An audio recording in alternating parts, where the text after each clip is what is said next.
right, good afternoon, everybody. Welcome. So welcome to our panel this afternoon. We really appreciate you all coming. The panel, Sociopolitical Bias in Medical and Mental Health Care, Emerging Threats to Patients and Practitioners. I'm your moderator for this panel. I'm Dean McKay. I'm from Fordham University. The order of our speakers is a little different than what's in the program, so after conferring with my co-panelists, we decided the order would be a little different. So after me will come Sally, then Michael, and then Andrew. I'm going to provide a little overview of who we are before we get started with the content. So I'll introduce myself last, I guess. So after me will be Dr. Sally SATEL, who is a resident scholar at AEI and the medical director of the local methadone clinic in DC. Dr. SATEL was an assistant professor of psychiatry at Yale University from 1988 to 93 and remains a lecturer at Yale. From 93 to 94, she was a Robert Wood Johnson Policy Fellow with the Senate Labor and Human Resources Committee. She has written widely in academic journals on topics in psychiatry and medicine and has published articles on cultural aspects of medicine and science in numerous magazines and journals. She has testified before Congress on veterans issues, mental health policy, drug courts, and health disparities. Dr. SATEL is author of Drug Treatment, The Case for Concern from AEI Press, and PCMD, How Political Correctness is Corrupting Medicine. She is a co-author of One Nation Under Therapy, co-author of The Health Disparity Myth, and editor of When Autism Isn't Enough, for the Case for Compensating Kidney Donors, co-editor of Evaluating the Brain Disease Model of Addiction, the Free Inquiry Papers, and Mind the Children, How to Think About the Youth and Mental Health Collapse. Her book, co-authored with Emory psychologist Scott Lilienfeld, is Brainwashed, The Seductive Appeal of Mindless Neuroscience. Brainwash was a finalist for the 2013 Los Angeles Times Book Prize in Science. Our next panelist after Sally will be Dr. STRAMBLER, who is an associate professor at the Yale School of Medicine and director of child well-being and education research at the Consultation Center at Yale. Mike's work focuses on three themes: social and emotional development and well-being, early childhood development across care and learning settings, and the socio-political forces that shape health and education systems and their outcomes. He received his PhD in clinical and community psychology from UC Berkeley. And then finally, Dr. HARTZ. Dr. Andrew HARTZ is the founder and president of the Open Therapy Institute. He's also a practicing clinical psychologist and was formerly a professor in the clinical psychology doctoral program at Long Island University, where he also completed his PhD. For several years, he's written about political issues and mental health for outlets such as the Wall Street Journal, City Journal, the New York Post, and Quillette. He's also been featured on the New York Times, on the Dr. Drew podcast, on Dr. Phil Primetime, and in the Free Press. I feel as your moderator it would be a little gauche for me to read my own bio about the books I've edited and articles I've published. So I invite you to investigate that for yourself if you're interested in what I've done. So thank you for your attention to that. I will also ask, we're each going to go in order. We have material to present, and then at the end there'll be time for Q&A. So if you don't mind, if we could just save the questions for the end, that would be great. We think that there's a natural flow from one of us to the other. So I think I have they're going to make me do this? Okay.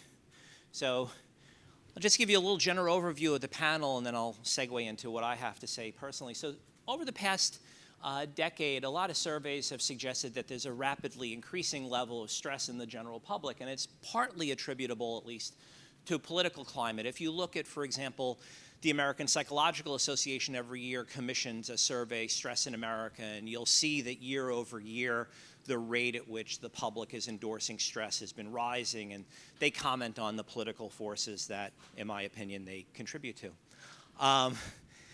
The politically charged concepts and discussions, they've intruded into the mental and medical health care spaces, and it's been diminishing the quality of interactions among colleagues, as you'll see from some of the things we have to say today.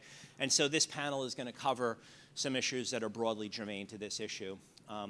So here's just briefly what each of us are going to cover. I'm going to be talking about the rise in anti-Semitism in the mental health professions, which is driven, I believe, in large part to conceptualizations related to the social justice model. Dr. STRAMBLER will discuss the essentialization of identities resulting in counterproductive approaches to mental health. Dr. SATEL will cover the intrusion of social justice into medicine, resulting in a shift away from patient care and towards social activism. And then Dr. HARTZ, who will cover a broad range of things that we think kind of tie all this together nicely, will cover a range of issues overlooked in the mental health professions due to sociopolitical biases. And then we'll have Q&A. So a little overview. This is now my part formally. The other part was the four of us together. The broad goal in the social justice model, if you think about, it is ultimately, in a general way, I believe, a fairly noble kind of model. It has a certain kind of equity to it that is appealing in a general way. There is an ideological bent to it. If you read what practitioners of the social justice approach encourage, it's about the dismantling of neoliberal policies. And neoliberalism, around things related to free market ideology is something that is believed to contribute to oppression of different groups of individuals. So the social justice model has paid a lot of attention to this as a central theme in how they see clinical work ultimately improving the lives of patients across the board, whether it be mental or medical health. There is still no real consensus definition of what would be a good model for this, so it's still a conceptualization that people are wrestling with. Thrift and Sugarman wrote a really nice piece on this, and in the 6 years since it came out, there hasn't really been a paper that rivals it for discussing the degree to which there's disagreement about how to go about doing this. And furthermore, in most contemporary discussions when it comes to how to apply this in clinical spaces, it encourages practitioners to engage directly in activism, and including encouraging activism on the part of patients. It's structured to identify groups that are historically oppressed. And again, I don't think that we would necessarily disagree with the degree that different groups have faced oppression due to systemic policy approaches. That's not really what's at issue here. What comes into play and what makes this problematic is that it indirectly then assigns different groups of people to be classified as oppressor groups. And so we're going to pay attention to that as a particular important issue. And in general, like I said, I think that the model ultimately, in its general way, has certain noble aims. So here's the unintended consequence. By identifying oppressed groups, it naturally leads people to say, well, who is responsible for that? And again, policymakers over the years systemically may have engaged in setting things up in such a way that people would be oppressing other groups.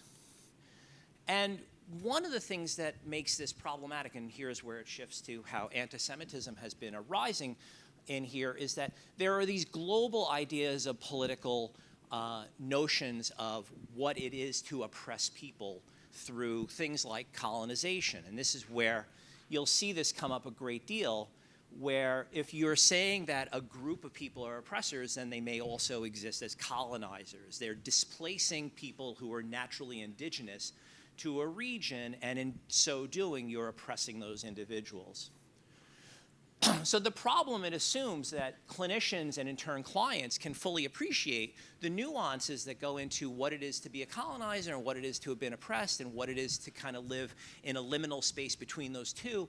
And one of the things that's missing, and now I don't know about medicine, but I know in psychology, having worked as a professor in a clinical doctoral training program and having participated in some of the discussions for the Committee on Accreditation for those doctoral programs, I have not ever seen any requirements for historical antecedents for nation building or political theory as part of the required curriculum for our doctoral students.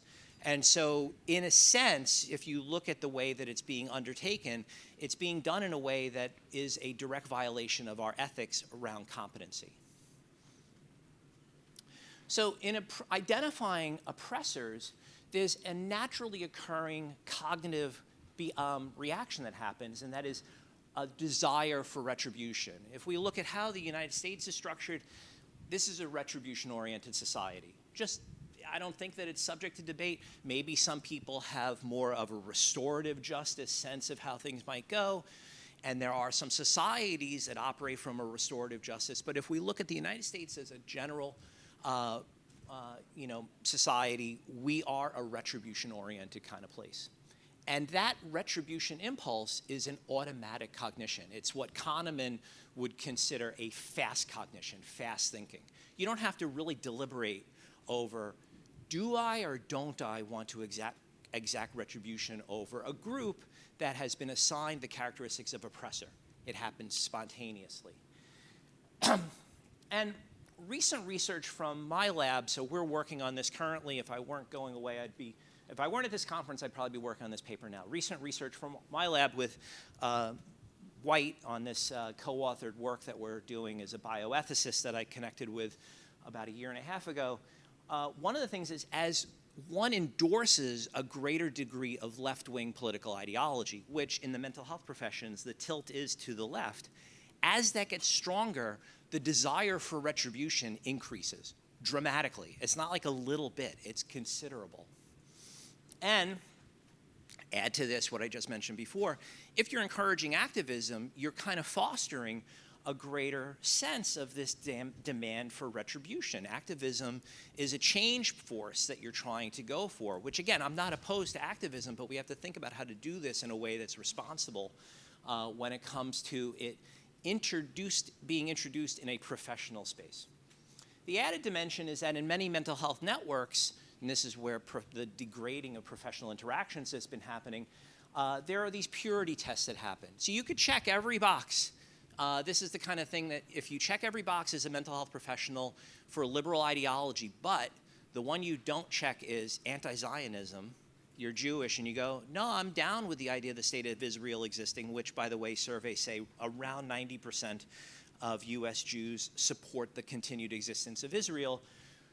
Well, you're going to face a lot of problems, as I'm about to show you. This comment is a typical one on a social media network. Look, okay, so for those of you in the room that are mental health professionals, I really don't recommend social media to engage with your colleagues. Like, just, it's god-awful.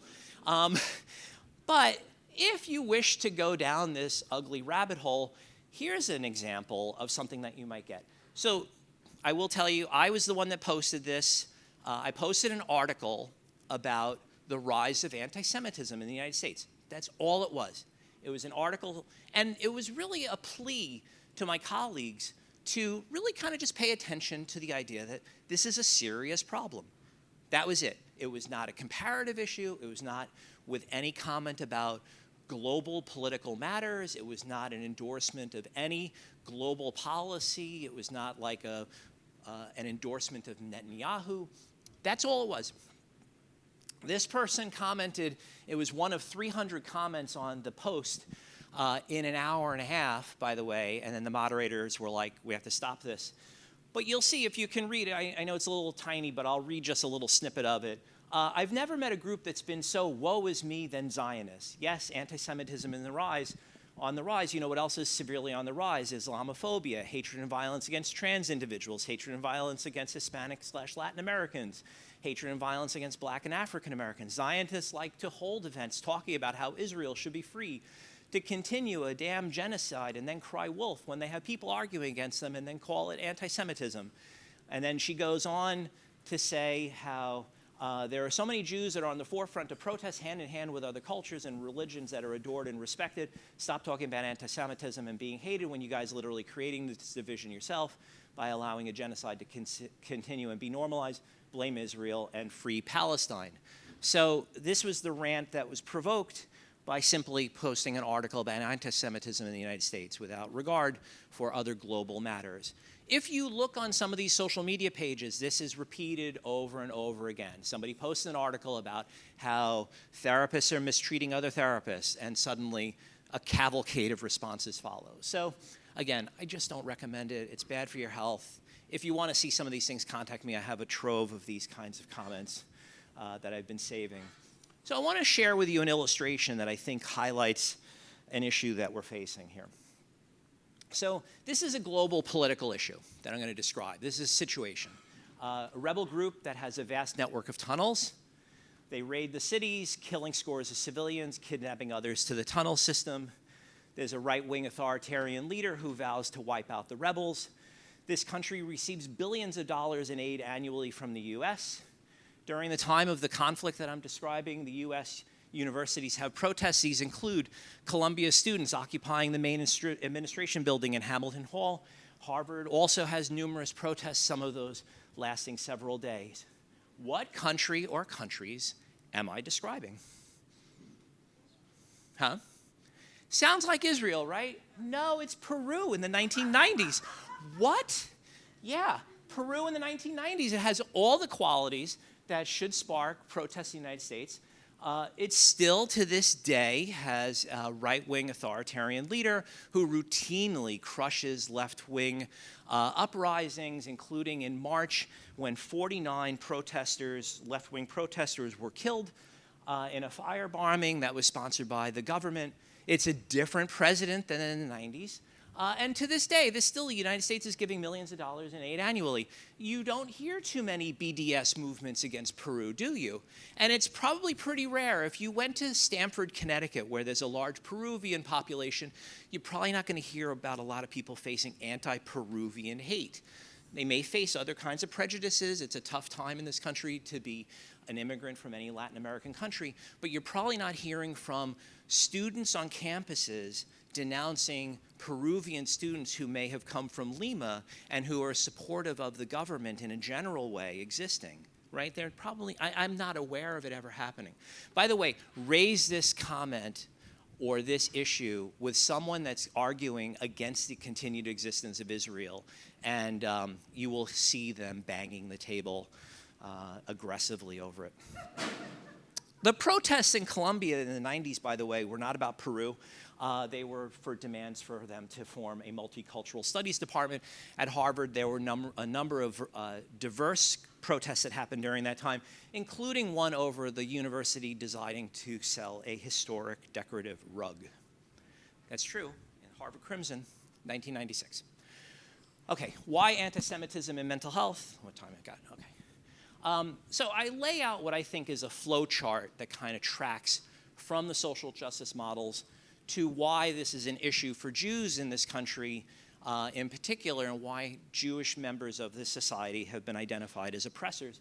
And partly, if I just focus on this last box, most Jews in the United States are of Eastern European descent, and so they have the characteristic of whiteness, and whiteness in the mental health communities has been identified as a construct that is associated with aggression. And there is some data on this. I'm not disputing that data, but the reality is that Jews of Eastern European descent, they've been racialized. It's been imposed on them. It is, in fact, a violation of a standard that we usually use in the mental health systems, which can be summarized in the statement, nothing about us without us. But this is something about us without us. By the way, I'm Jewish by conversion, so self-reveal at the moment here as we're coming to the end. We sometimes call this in psychology an availability heuristic, right? If the majority of the population has some characteristic, then we assume that they all have that characteristic, even though if you go to other countries where Jews reside, they're often not white, Mizrahi or Sephardic, and they would not have a whiteness characteristic to them. Most mental health professional organizations, by the way, have issued very general statements condemning anti-Semitism. What they have generally not done is condemn specific acts that have happened within those organizations. And so we don't have time for this. This talk could be an hour and a half with me just going on about some of the issues in some organizations like the APA, where this is happening in real time. Right now, there's a very intense discussion happening among a number of groups about the problems that that organization has had. If you've been following this in the news, Richie Torres issued a statement a few weeks ago demanding that the APA do something more substantive about anti-Semitism within the organization. And so there is an urgent need for redress. So I'm going to end on at least a somewhat better note than just going like, oh my God, it's horrible. The training models really need to accurately cover what is meant by an oppressed group, but there has to be a better way of conveying this information than allowing people to kind of in an ad hoc way draw conclusions about who's oppressed and who's an oppressor. Academic research on social justice is comparably quiet on how to define what is meant by oppressor. If this is going to be a concept, then they have to do a better job of this rather than allowing it to flow in the way that it is and be harmful. Right now, professionals just take liberty with this concept and can assume that they can make these decisions on their own. And this leads to then a careful study of the harms associated with this overt politicization. So I'm going to do a shameless self-plug here for the work I've been doing with Alyssa White. We got a lot of data on this over the last year that we're working on. And this kind of stuff is eroding patient quality, quality of care, patient trust. People are vetting their doctors by checking them out on social media for good reason, by the way. And in qualitative analyses, we found there's a few different broad themes, but one of them has been increasing numbers of patients being uncomfortable with the overt politicization of their doctors in their professional spaces, including mental health professionals who are insisting on different kinds of activism. Okay, and so, and then finally, I just make a note about it being broadly a problem in academia, but we can talk about that some other time. I will turn it over now to Sally. Yeah, there it is. Yeah. Okay. Thank you. Thank you, everybody. And here, you'll need this.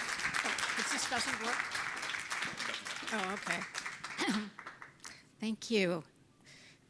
So I'm going to talk about the intrusion of social justice into medicine. And I'm going to begin with an illustration that may sound familiar to you. So early in June 2020, several days after the murder of George Floyd, a Johns Hopkins epidemiologist had urged people to protest his death. She tweeted that, quote, "In this moment, the public health risks of not protesting to demand an end to systemic racism greatly exceeds the harms of the virus," close quote. And about a day later, 1,200 health professionals endorsed her sentiment and her mandate. Now, just set aside the impossibility of conducting a sound risk-benefit analysis. I mean, how do you quantify the harms of not doing something? But there were really two striking violations of professionalism. The first was inconsistency. Of course, if you wanted to, as we know, if you wanted to march for a pro-life cause or go to a worship service outside, they were risking death. But if you're going to march for this cause, George Floyd, you would somehow be safe, be shielded, and be on the right side of a risk-benefit ratio. But to me, what was even worse than that inconsistency was the deep role confusion, because the job of epidemiologists is to inform the public about risks as best they can discern them, and they're not perfect, but they try. But it is absolutely not to tell them which risks are worth taking and what their moral prerogatives would be. And it's that blurring of professional and political that marks, I would say, a new regime that's encroaching on medical schools and academic medical centers. So here's another example, another COVID-related, that wasn't COVID-related, but now I'm moving into COVID-related. In 2020, the CDC's Vaccine Advisory Committee, this is the committee that RFK just disbanded, proposed that they'd have to ration the vaccine when it first became available. And so their plan, and this is a group that advises the CDC, their plan was to prioritize distribution by race rather than age, solely because older cohorts were disproportionately white. The committee there was a big New York Times article. They spoke openly about the sentiments of reparation in their determinations and health equity. So the plan would have delayed the vaccine for the elderly, which, as everyone knows, is the highest risk group. And according to the CDC's own projection, not the committee, but the CDC's own projection, would have resulted in overall greater deaths from the virus. It did happen, thank goodness. Another example, a handful of bioethicists were lobbying for the same kind of thumb on the scale when it came to distributing ventilators, if we needed them. If you recall, there was real concern about needing too many ventilators at the beginning of 2020. Turned out that wasn't the case. But the point is, again, that was their formulation, that in terms of risk, minority patients should get ahead. And again, in the spirit of reparations. Of course, negating customary triage procedures, who's the sickest, who's the most likely to survive if there's an intervention, even first come, first serve, even lottery. I mean, these are the standard ways of distributing scarce resources in medicine, not by which group has been harmed in the past. There may be other approaches to that, but not in distributing vaccines or scarce resources. Anyway, so the push for racial justice in medicine, which had been percolating for decades actually, but just exploded after George Floyd. And within a week of the tragedy, the AAMC, Association of American Medical Colleges, announced that medical schools, quote, must employ anti-racist and unconscious bias training. And we know that in terms of that kind of assessment has no predictive value. No matter what you score on that, there's no correlation but how you might treat minorities or minority patients in this case. A year later, oh wow, that's small. Sorry. A year later, the AMA released a plan, and basically that doctors ought to confront inequities and dismantle white supremacy, racist, other forms of structural oppression. The Journal of the American Medical Association devoted itself, quote, to the publication of information that addresses structural racism with the goal of overcoming its effects in medicine and healthcare. I mean, that's on its surface, that could sound reasonable, trust me. Similar directives were echoed by every subspecialty. If you were a doctor, every day you got another email from the ophthalmologist and the dermatologist and the surgeons about how we had to prioritize these goals. And it's also made its way into some Hippocratic oaths that students recite. So basically, the general gist is that there's been a growing shift. I'm not saying you're not going to get good care in most hospitals. You likely will. But a growing shift in almost the primary mission of medicine towards social justice and the identity of the physician to becoming an activist. So I'm going to go through now 6 of the disturbing side effects of this transformational project. First, they include the erosion of high academic standards in the name of racial preferences. This has been an issue in medicine for quite a while, but it's gotten more intense. Now there may be some rolling back of it since, of course, the Supreme Court decision, and that's been covered really nicely in the Washington Free Beacon, if any of you read that, and a group called Do No Harm, which is trying to resist these kinds of trends. They've sued the UCLA Medical School for overt discrimination and acceptance. Number 2 is a promotion of what's called health equity over optimal clinical care. Now, those 2 examples I gave you before about the vaccine and the ventilators are manifestations of that. Luckily, they never went very far. There are other examples that have been implemented, and I can give you more details later. Privately, but number 3 is the enforcement of hesitance at best and taboos at worst surrounding the pursuit of certain research topics, such as genes and race, and affirmative action. You may have heard this case. Norman Wang was an electrophysiologist, cardiologist, and he wrote a peer-reviewed paper on affirmative action in his field.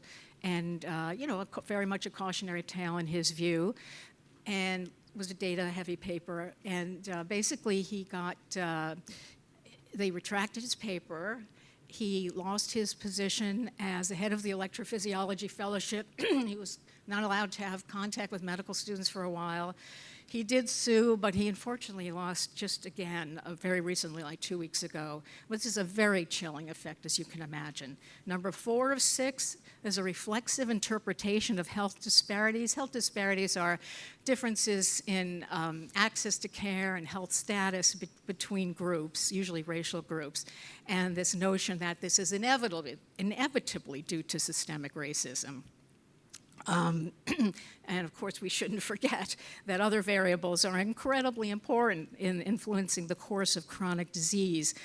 Patients' health literacy, patients' self-care, they don't receive as much attention, at least in large-scale lectures and in discussions. When the doors close between a doctor and a diabetic patient, I can't imagine, to be honest, they don't go over diet and things like this. But again, there's a larger sense, a larger devaluation of these really important things. And in some conditions, genetics like renal disease are hugely important. And again, that's often devalued in teaching. Number 5 of 6, a fixation on race as social factors.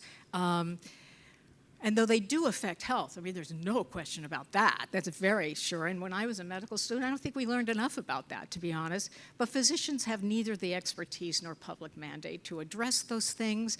And 6, this is kind of my last concern, which I'm going to elaborate upon, assuming I have 10-ish minutes, I hope, which is physician advocacy. And the expectation in some medical schools of the importance of becoming a physician activist is just about as important as doing well in physiology, anatomy, histology, classic subjects. Okay, so now let me make sure you know what I'm not talking about. No, I am not talking about doctors protesting potential Medicare and Medicaid cuts. I think that's a very valid thing for doctors to be concerned about. I'm not worrying about them getting involved with drug pricing issues if they are qualified, or some hospital closures and the research cuts. That I'm not talking about. But there are other forms of advocacy that are really seeking broader social change as part of doctors' roles, and that is more troubling. The first part of this, there are 3 reasons to me why it's so troubling, is that the reform they are promoting, the ones that I mentioned in that slide of the AMA, is that they have no likelihood of directly improving patient care. For example, dismantling white patriarchy and other forms of depression, that's not an actionable goal. It may not be an actionable goal for the society, although we all seek that, and I do as well. But our primary job is to diagnose and treat and to do no harm in the process, period. We have no expertise in redistributing power and wealth. Even seasoned policy analysts can't readily tease apart strong causal links between health and economic and social factors. And with so many variables that interact, if you try to manipulate policy in the service of health, it may not even, unlikely, have its intended effect. You can easily create repercussions elsewhere in the system, and the costs and benefits are really impossible to assess ahead of time. It's a completely invalid goal. But as I alluded to before, this is not to deny that much of the health disadvantage suffered by minority groups is the cumulative product of legal, political, and social institutions that historically discriminated against them. I'm not going to debate that, but past discrimination is not necessarily a factor that sustains problems now. And we have to address the discrete causes that operate in affecting health, again, now. My second of 3 objections to doctor activism is that advice to policymakers has to be rooted in the deep expertise. Opining on behalf of general social issues exploits our moral authority as doctors. You can't just slap on a white coat and get some extra credit for that when you're opining about, ranked choice voting or how housing policy should change or whether we should be out of Israel or whatever. It's just not right because it turns medicine into a vehicle for politics and it risks the trust of the public, which may be the most important thing. Now, medical professionals, of course, they have their own views of the public good, and they are free to take to the barricades, but not wearing their white coats. And third, doctors, I think, lose too much sight of the impact of their actions on patients and students. In June a year ago, right now, if you were on a UCSF campus, you would be hearing doctors wearing keffiyehs screaming, "Intifada, Intifada," right outside the hospital, where patients could hear it. I mean, just imagine what, and wearing watermelon pins. Okay, I don't think a lot of people know what those are, but imagine what Jewish patients would think. A doctor, and many of those doctors might give excellent care to everybody, but you should never, if you're a doctor, make a patient worry that perhaps your politics are going to pervert how you treat them. Never. That's completely unethical. So this is what patients would sometimes see if they walked in medical centers. You know, this happened. I'm taking this a little historically out of context. In fact, this kind of started things going. This is way back from 2014 after the death of Michael Brown in Ferguson. But they did this after George Floyd, and like about 70 medical schools. It was really quite a thing, and all well-meaning. I'm aware of that, but mix again just the boundary between politics and their role as doctors is just a real problem. Oh no! Oh yes, this is the article I mentioned before about screaming Intifada outside the patients' rooms where they could hear it. And you don't do this. And so taking strong political stands at work risks alienating trainees and colleagues and people you work with to help patients.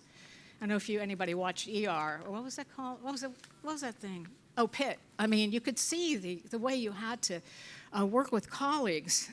So in sum, here are and on this, sort of rules for advocacy, which is, I guess it sounds like rules for radicals in some sense, or rules for radical doctors, I don't know. And I've developed these with a physician named Tom Huddle at the University of Alabama. One, that we believe it is, if doctors need to advocate for policies, that those policies have to directly help patients, help them directly. Two, that they have to be rooted in deep professional expertise, not I have an opinion and I went to Harvard so I'm smart and I have this white coat. Deep professional knowledge. And three, ensure that the advocacy does not interfere with the relationships between colleagues, students, and patients.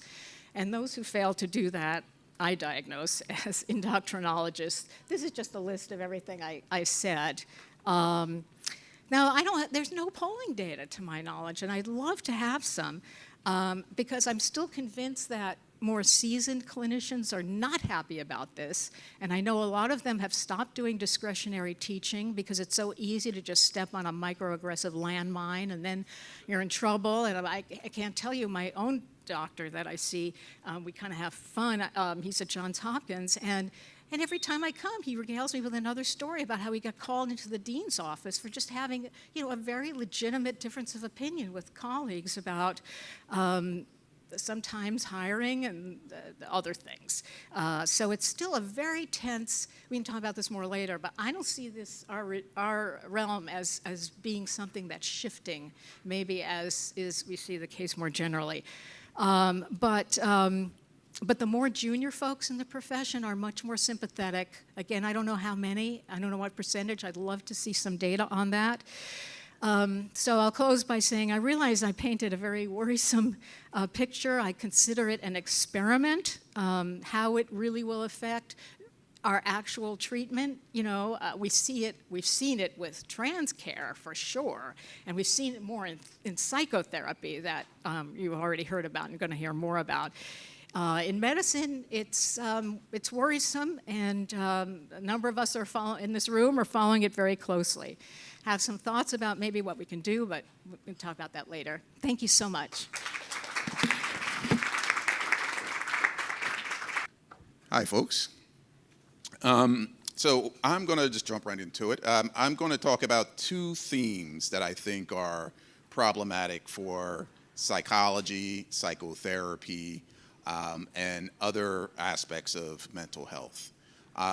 Those two themes are essentialism and what I refer to as revenge pathologizing. I think of that as sort of like an outgrowth of the essentialism problem. in psychology. So I want to start by just first giving a definition of what I mean by essentialism in this context, and then also show a little bit about where this comes from in the broader general culture, and then touch a little bit on what the implications are for psychology, psychotherapy, and a bit about what we might be able to do about it. So what do I mean by essentialism in this case? In this case, I'm particularly talking about identity essentialism. So what I mean by that is characteristics of individuals that are part of a group that define them, that they're core, they're central to them as human beings, and even more importantly, they're determinative of their behavior, values, and beliefs. And so if you know something about a person in terms of their membership, you're likely to be able to determine their beliefs, values, and behavior. So that's what I mean when I'm referring to identity essentialism, is that there's something central about an individual that characterizes who they are in a very fundamental way. So what does that look like? I think many of you probably have seen this image. This is an image describing, supposedly, of what white culture is. It was an image posted on the National Museum of African American History and Culture. I think this was around 2000, 2001. And it was defining what white culture is by describing various domains that characterize whiteness. And so some of those examples are the nuclear family. So that's a white characteristic. An emphasis on the scientific method. So being objective, rational, being a linear thinker. Hard work is white. And future orientation, planning for the future, delayed gratification, progress is always best, tomorrow will be better. So having some kind of view of what you would want to be in the future and having a plan for getting there is considered white. Now, this was eventually taken down, but it was telling that something like this got to the point of being on the website of a national museum. So what I would just invite you to think about is what would it mean to really believe this? And what would it mean for interpersonal interactions if you really believe this? And I would submit that it would fundamentally change the way that you interact with individuals and think about the norms for engaging individuals, especially if they're members of a different group of yours. What it can lead to is what I refer to is, wrong direction, a kind of relational pessimism. So I wrote this article in 2023 for Discourse, where I spoke to this issue of relational pessimism as the idea that forming genuine, mutually caring relationships across the color line is hopeless. And that's because members of a different group are so fundamentally different from you that you can't even relate to them. There's a picture of these two cats, because I have two cats in my home, and one of the things I like to do is just try to imagine what it's like to be my cats. I just have a good time. Doing that, and as much as I like to imagine that, I kind of came to the conclusion that I can't really do it. I can't really put myself in a cat's shoes. I can't really know what it's like to be a cat. And in some way, essentialism is like that. And truly buying into this notion of essentialism is like that, where to interact with somebody from a different identity group is perceived as essentially interacting with someone of a different species. Examples of this in popular culture.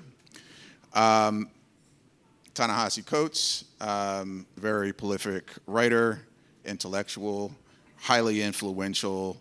In his book, Between the World and Me, said, I will have to teach my boys to have profound doubts that relationships with white people is possible. So from his perspective, forming a relationship with white people is potentially damaging to one's psychological well-being, to an extent that he will urge his sons to have serious doubts about doing that. Robin DiAngelo, the author of White Supremacy, takes a kind of different take on this notion of relational pessimism, where she argues that the norms around engaging people from a different group, in particular blacks, need to be adjusted. And what she says is that we need to create rules for doing this, and one of those rules is to never cry. If you're engaging a black person as a white person, you should never cry in front of that black person, because it will elicit memories of white women accusing black men of attacking them.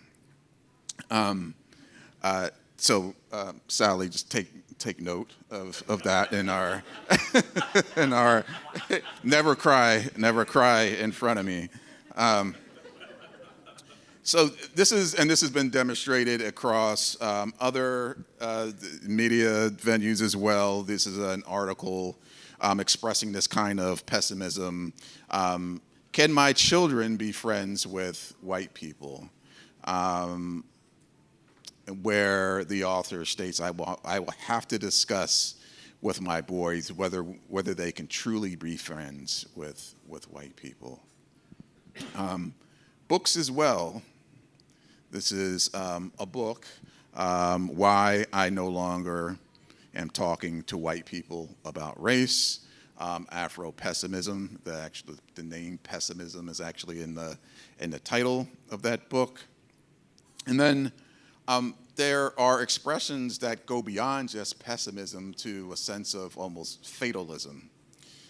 This is not to pick on Coates here, but I just think that so much of what he's writing is emblematic, or he is writing is emblematic of this concept that I'm referring to. He wrote in one of his essays in 2013 that my expectation is that racism and white supremacy will win and take this country down with it. Indeed, I expect the worst of everyone to win and take humanity down with them. So if we as mental health professionals, psychologists, therapists, were truly to take these ideas on board, what would those consequences be? I would argue that one of the biggest problems of taking these ideas on board and fully believing in them as they're presented is that it really serves as a barrier for understanding and treating the individual in front of you. One of the first things you're doing as a therapist, you have a client come in to see you, then one of the first things that you're supposed to do is to spend the time to get to know that person. And that means understanding that those individual characteristics, the individual beliefs, ideas, attitudes, and problems of that person. And you don't rely on stereotypes. You don't rely on on popular notions of who this person is because they're a member of a particular group. You might use those things as a way of getting curious about certain ideas about who this person might be and what they believe in, but it's just a starting point. It's meant to be a starting point. It's meant to get curious and to ask some questions. So that's one problem for taking on these beliefs as a therapist, and this is a problem that's been increasing in the field. These beliefs have been taken on to a substantial degree. It can also lead to false confidence in treatment approaches. If you believe that there are a certain set of rules that one can follow by engaging an individual as a member of another group, you can miss the real problem that the person has come in to see you about, and it can make you overconfident that you know something about how to treat this individual when you're really just relying on stereotypes about the person in their group. Ultimately, it hinders developing a therapeutic alliance because these notions of essentialism and relational pessimism reduce intergroup interactions to rules, require cultural brokers to engage, and reduce relationships to allyship. All right, I'm going to race through some of the other slides so that we have time for Q&A. I mentioned that one of the outgrowths of essentialism is this idea of revenge pathologizing. And so if you essentially reduce an individual to an avatar of their group, it's not too big of a leap to then lead one to hold those individuals accountable for harms you believe done by that group. And this is some of what we're beginning to see in the field of psychology and with regard to psychotherapy and mental health more generally. There's been a certain kind of weaponizing of mental illness in this way. There's certain conditions that are used to weaponize mental illness, and I would say that psychopathy is one of those conditions, and psychosis is another. So just some quick examples here, just so that we're on the same page about what we're talking about here in terms of psychopathy. These are some characteristics that define psychopathy in patients. These are not characteristics that one would celebrate by any means. And there are often things that are portrayed in movies. These are the characters that everyone loves to hate. And so some of you may be aware of this talk that was given by Aruna Kilanani at the Child Studies Center at Yale. The title of the talk was "The Psychopathic Problem of the White Mind." And in this talk, she made she's a psychotherapist in New York, by the way.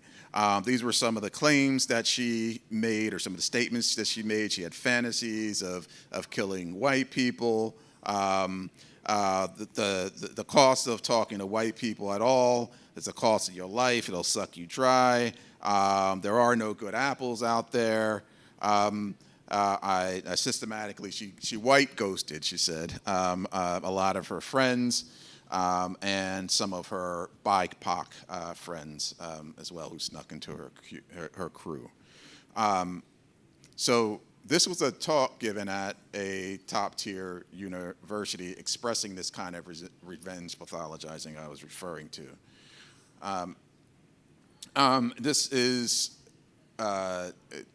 This actually goes back quite a bit. This is a book called The Psychopathic Racial Personality by Bobby Wright. I think it came out in 1984. This is a quote from that book.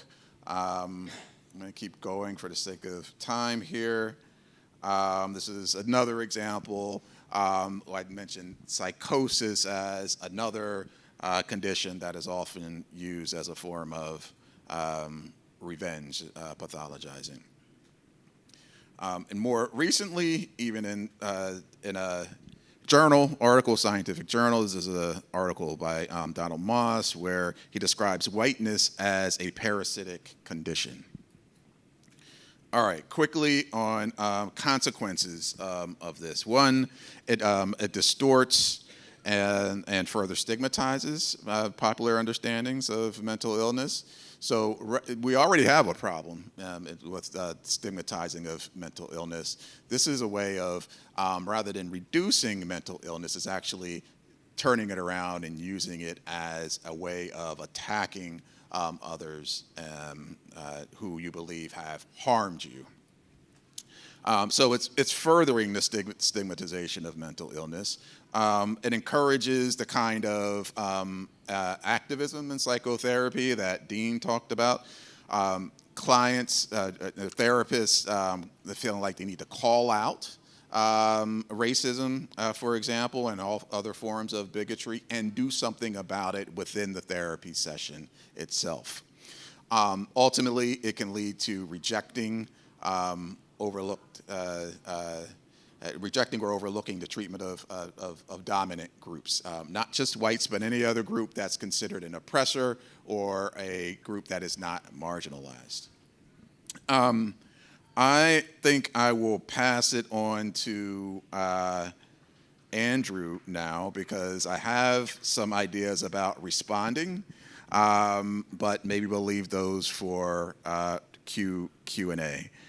One such way of responding is by building, this is a good lead into Andrew, one good way of responding to these problems in the mental health field is to build and create structures for therapy clients and practitioners. And that's where I'll hand it off to Andrew. Hey, thanks for sticking around. I know it's freezing in here. Okay, so I want to take a little bit of a turn because I think Dean, Sally, and Mike all outlined things that the mental health field is doing, or medical field is doing, that's biased. You know, bringing activism into the doctor's office, teaching overtly politicized ideas, and encouraging that they be brought into sessions. And it's important that we document those issues. But what this talk is about what the mental health field isn't doing because of bias.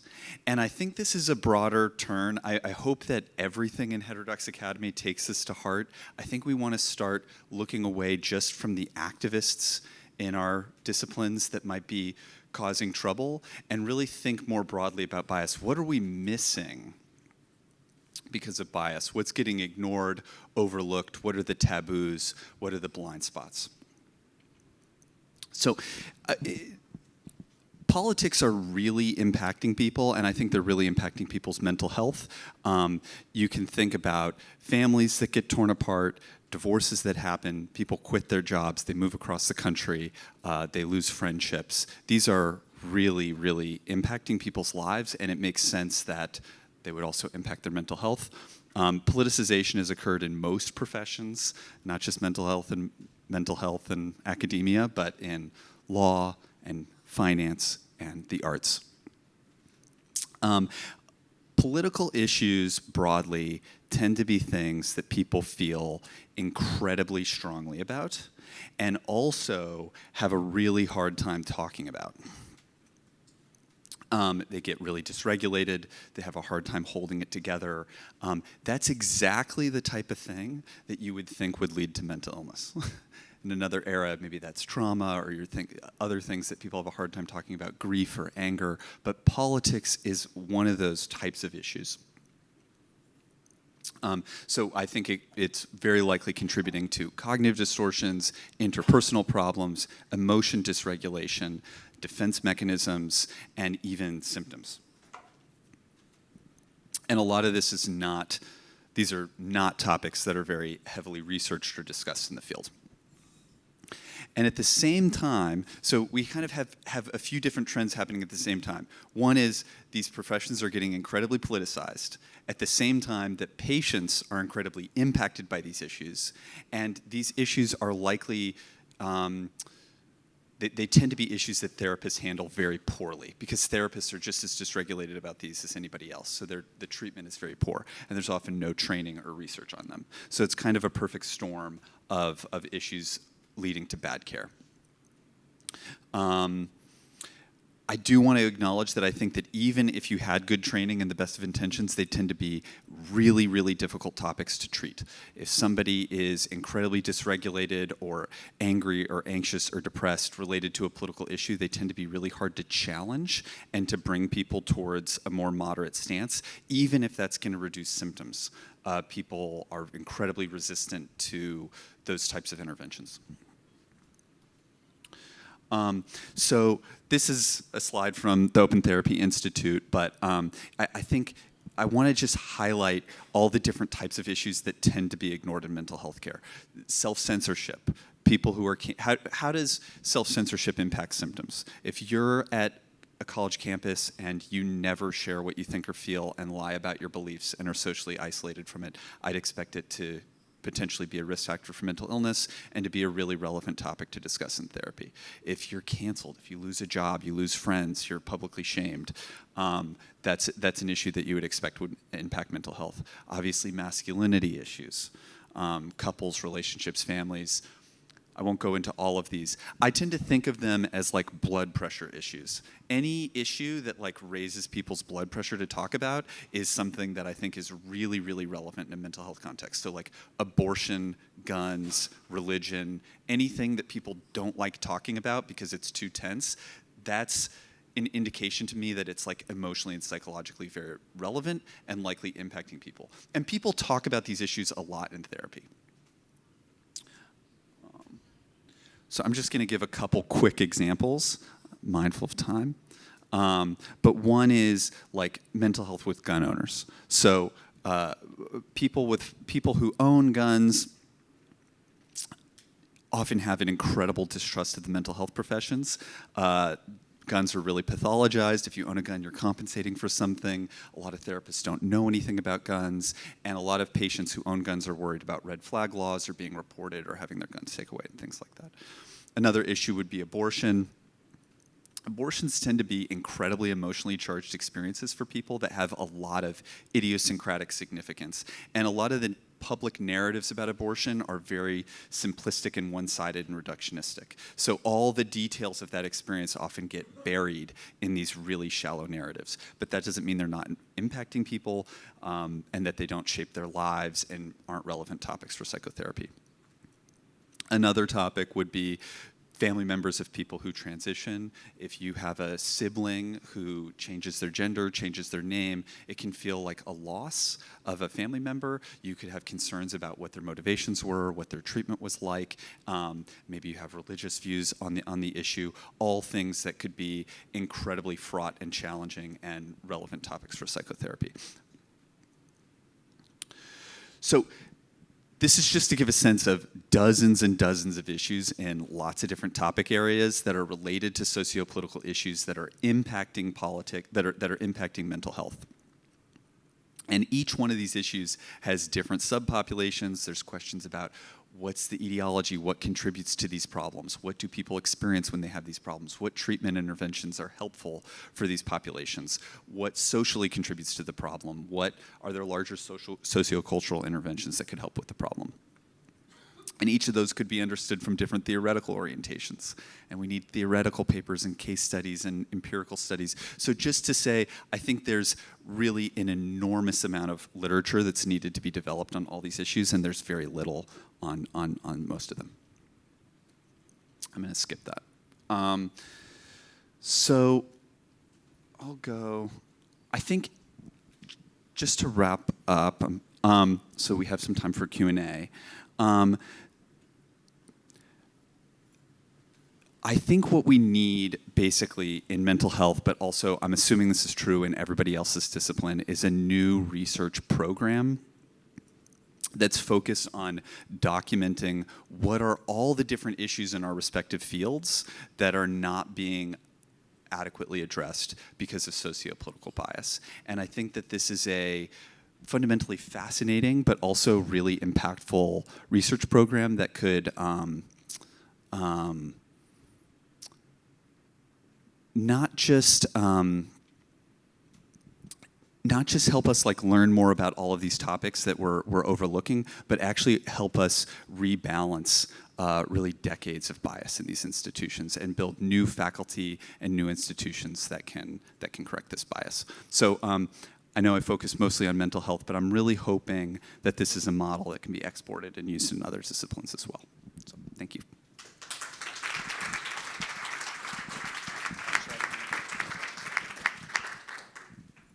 So we have, I don't think we're under real pressure to get out of the room either, but if we go strictly by the scheduled time, we have until, yeah, right, okay, right.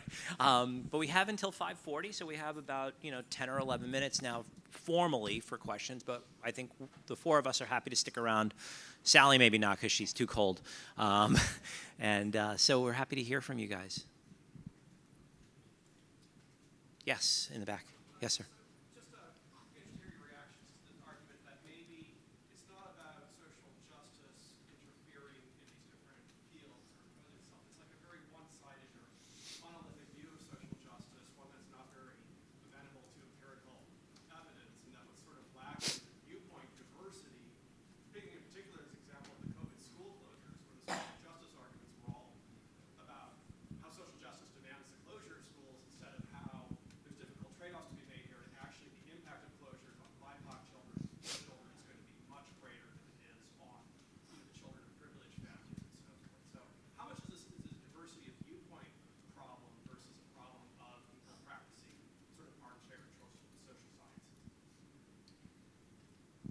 I mean, I definitely think that social, like I think from my perspective, just thinking about in the mental health context, the social is important.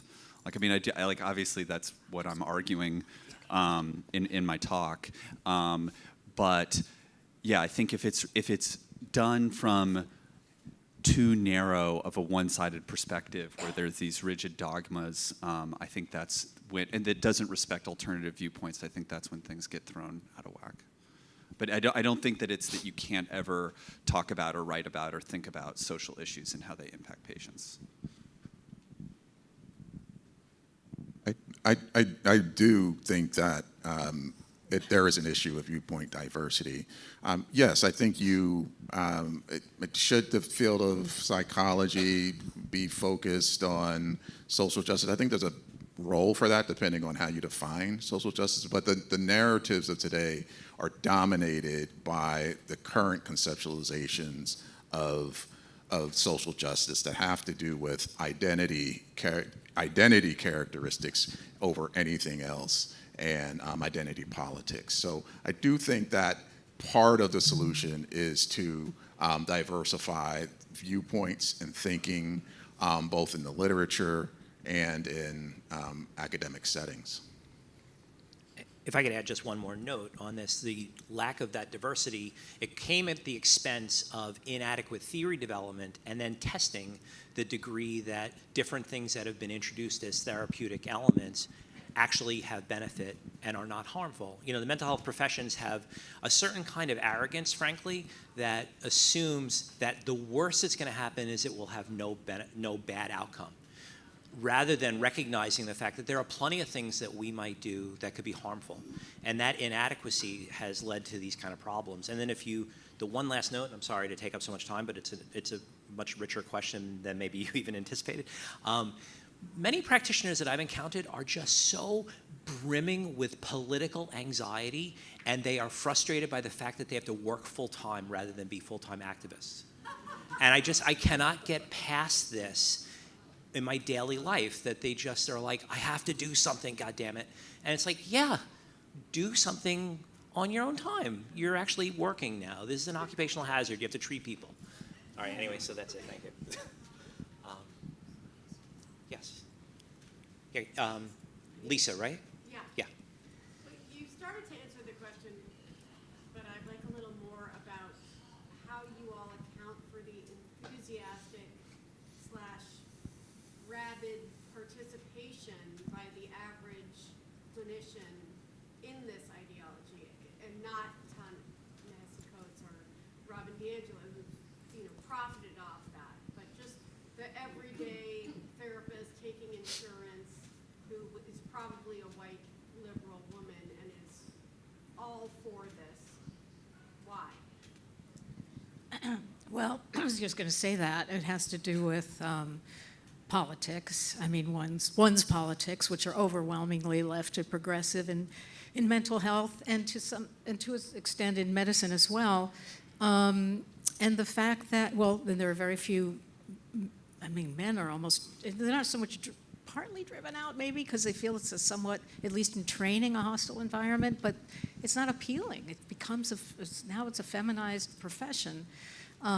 So there's a selection for people who, I will quote Zach Goldberg, who's a wonderful researcher, and he has done very interesting research. Admittedly, they're more on teen girls, but they're growing up to be adult girls, who, when he looks at the sort of the 5 classic personality traits, you know, of agreeableness, conscientiousness, neuroticism, openness, and something else. Conscientiousness. He somehow, I don't know his logic, but because it just wasn't in the paper I read, but he substituted extroversion for justice sensitivity, and that teenage girls were much higher on justice sensitivity and neuroticism than boys. And so that speaks to the fact that they are so, again, in the context of seeing things through an identitarian lens, so sensitized to who's being oppressed that, again, I think they bring with them these biases, and then they reinforce each other, and it's really problematic. And may I add one more thing? Because there's so many real-world examples of this. Just a real short one, but a colleague of mine who happens to be a psychiatrist, her daughter had just gotten back from Israel and was meeting with a new psychiatrist for the first time. 20-year-old girl, relationships, whatever, life issues. And in her first meeting with the therapist, she was talking about herself and said almost as incidentally, I just got back from Israel and I'm ready to start work. And the therapist says, this is a group practice of about 6 therapists, well, thank God they assigned you to me because no one else will work with a Zionist. Can you fathom this? We have tons of horror stories. We didn't tell enough of them to give you a sense of really, it's much, as I alluded to before at the end of my comments, this is much more palpable in therapy than it is. And while I have you guys, I should say that when I showed that picture of the woman with genocide on her coat, frankly, if she was pro-Israel, I'd be saying the same thing. You just don't bring your politics into this realm. I would say, yeah. I would say I don't want to overstate the politicization in mental health relative to other professions, because it really is there's been politicization in all of them. But there is something, I do think there might be something in particular about the way that therapists are almost trained to see their patients as victims and trained to always be, I don't know, there's a certain attitude that therapists I think have drifted into taking that does seem to lend itself towards a lot of the worldviews that are social justice aligned, and they reinforce each other. Yeah, the thing that I'm thinking about a lot too is, and I feel like some of what you were asking teased it out, and we've talked about diversity of thought, but also diversity of type, recruiting a different kind of clinician, and reforming the training programs to allow for that diversity of type. I think there is the feminization of the field. I think that has impacted the way that things are done. I think there's a lot that has been done that's working, and this is working really well. But this rebalancing that's required, and a big part of it is in the training. I know OTI is embedding in that work, but I feel like there's so much more that could be done to get a more robust and diverse cohort of clinicians who would be resistant to that sort of ideological capture that we see happening in so many parts of the discipline. Thanks. And I'll give another plug if people want to get our journal, copies of our journal and brochure and stuff is back there too. So how do we get around the sort of relentless kind of social media sort of influence on all of us as providers? Because it's one thing to say, yeah, we select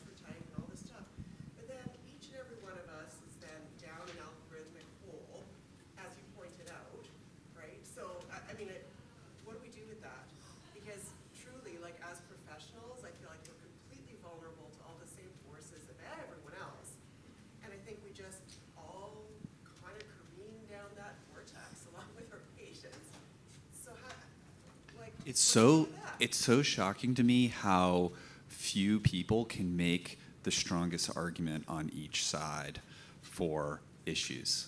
Like, that is a very rare thing. Even as people get more and more extreme, like obviously even the ability to do just basic thinking about different views, each having pros and cons, and tolerating that is lacking. And I think that's a big part of why people get so dysregulated about it. And it is really hard. Like like you can like read the news and try to engage with other arguments, and it's very hard to do it entirely with your own will. Like, there is something about the algorithms that's like very hard to resist that I want to just acknowledge. Well, thank goodness this is a field, unlike medicine, where you can have parallel institutions because they're not technology heavy. You can't create other medical schools easily to have, you can't create the University of Austin School of Medicine, but you can do OTI and other more enlightened groups, hopefully even within real training, established training. I guess the one note on this, separate and apart from social media, which is a cesspool for mental health professionals, it's like really, for those of you that haven't gone down that rabbit hole, the little sampling that I shared is just the barest snippet. It is so ugly and unpleasant, and it's not just about anti-Semitism. People are so judgmental in ways that are shocking. And as far as the training model goes, though, each profession has some parent organization that accredits programs. When those come up for public comment, go comment on them. Committee on accreditation for it's like APA. Each one, they have this, I don't know whether they'll listen to you, but I find the APA is incredibly the toned down. ACA is terrible. Yeah. American Counseling Association. Here's another thought, sue. I mean, I know some. Yeah, no, really, you're some right. people have went through counselor education, and it's shocking. I mean, this is how they are taught. This is the template. What is the oppressor? That's what you walk in as the therapist with the agenda. The patient doesn't set it. You do. And I mean, the implications for a therapeutic alliance are just pathetic. And there have been people who've gotten such poor educations, and the ones who resist have certain kind of been asked to leave. And they should sue for, educational malpractice. Some people are. And as you said, working with accreditations, there's this really, if anyone's interested, there's this woman in Tennessee. She is like a little powerhouse, and she's going after the counseling accreditation in Tennessee. You have to start at the state level, things like that. And go to your representative. Yeah, she went to Richie that. Torres, Yeah. I'll say it out loud. The reason why he wrote to the APA is because on a whim, I emailed him. And then it unraveled from there, and it wasn't on me alone. Then he spoke to other people. But yeah, the representatives will listen to you. If you say that there's some clear abuse and you have documentation for it, they'll hear you. And then all these organizations, they only respond to outside pressure. And even then Or it's lawyers. not clear. Or lawyers, yeah. Sir, you've been waiting patiently, yes. Well, that's very good. One thing I would say is that I totally agree about this anti-Semitism is very scary among psychiatry trainees and medical students. Just how casual it is. Like they haven't researched the issue. They just come in knowing, that you have to be anti-Israel about it. But I have a question for the whole panel about, when you talk about things like black individuals going to the front of the line for vaccines, has anyone thought to ask black individuals if they want that? Because I think among the black members of the community I've interacted with, there's one is a lot of them would be horrified at the suggestion that they be put in the front of the line. And then there's another group with lower social trust that would think, Yeah, we're being experimented on. Sure, right. exactly. Yeah. Is anybody trying to figure out what black people actually Yeah, there were letters to the editor of that New York Times article where some of the people said exactly that. And I guess just to clarify, they wouldn't go to the front of the line. Obviously, it was other doctors that were, and public-facing professionals, but higher up than they would have otherwise, well, they shouldn't have been at all because we don't do this by race. So it's creating a category and inserting it kind of after the high priority workers and Go ahead. I don't know if there has been any kind of research or polling on that particular issue, but there is evidence from polling that white, affluent, well-educated people are out of touch with the beliefs and wants of the typical Black American, especially around issues of social justice. So you ask about, okay, so how much is racism a problem for Black people in America? And the group I just described is more likely to say it's a problem than the Black people actually do. So that has been demonstrated a couple of times through polling data, but I'm not aware of any data on COVID vaccines, but I wouldn't be surprised if there was that discrepancy as well. Yes, sir. As you're talking about this, I'm thinking a lot about neutrality, which I think, in my experience as a patient, psychotherapy has been huge. It actually changed. It's actually probably why I'm here. It's actually my experience in therapy. Because I was very far left liberal, and I was fine to be that way, but I have become much more open to a diversity of viewpoints because of my experience in therapy. I think that was because my therapist was and is very committed to neutrality.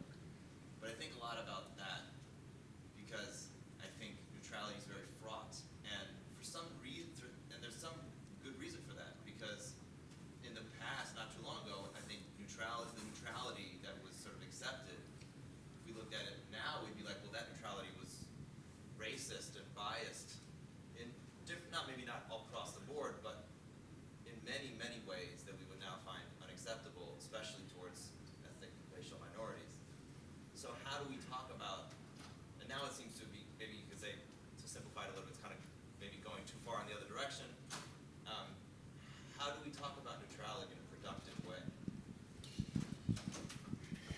Yeah, I think that's a really good question. I've been an advocate of institutional neutrality at the university level, and I think we need something like that for psychological organizations as well, like the APA. They've made a lot of statements that are not backed by evidence, that are clearly just political statements. So I think we need these associations, these organizations to endorse that principle of neutrality, and how we talk about it, I think, is as a principle. I've found it challenging talking to people about institutional neutrality because the first thing they will say is that no one's neutral, and of course that's true. No one is neutral, but the idea is that it's an ideal, it's a principle, it's something that we should be striving for. And just because you can't do it perfectly all the time